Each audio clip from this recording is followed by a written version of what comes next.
In House of Guinness, Arthur Guinness is portrayed as a deeply closeted aristocrat.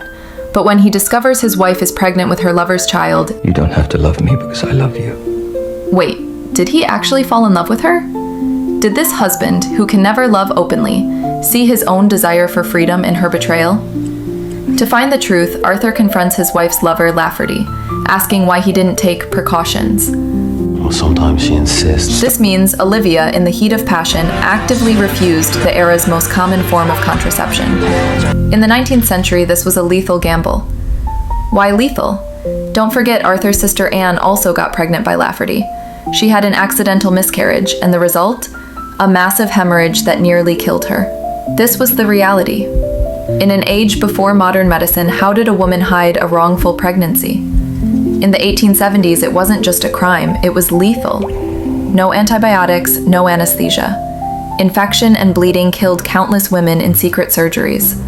Abortion only became medically safe with the arrival of penicillin in the 1940s. The first condoms weren't science, they were folklore. Legend tells of a 17th century doctor named Joseph, who used sheep intestines or fish bladders to create tools to control the king's illegitimate children. In 1855, vulcanized rubber brought condoms to the industrial age, but they were thick, expensive, and had to be washed and reused. And worst of all, the experience was a disaster. The disposable latex condoms we know today wouldn't exist until the 1920s. Before then, just look at these horrifying royal records. Queen Anne, 17 pregnancies, 8 miscarriages, 5 stillbirths. Empress Maria Theresa, 16 births, 5 children died in infancy. Queen Isabella, 7 pregnancies, 5 children survived. The contraceptive freedom we have today was paid for by the lives of the women who came before us. Aristocratic life was elegant on the surface and chaotic beneath. Purity of bloodline was the dynasty's bottom line, and its silent terror.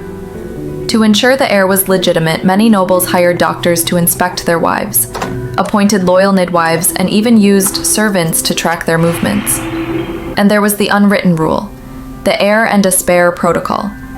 A noble wife's primary duty was to produce at least 2 legitimate male heirs.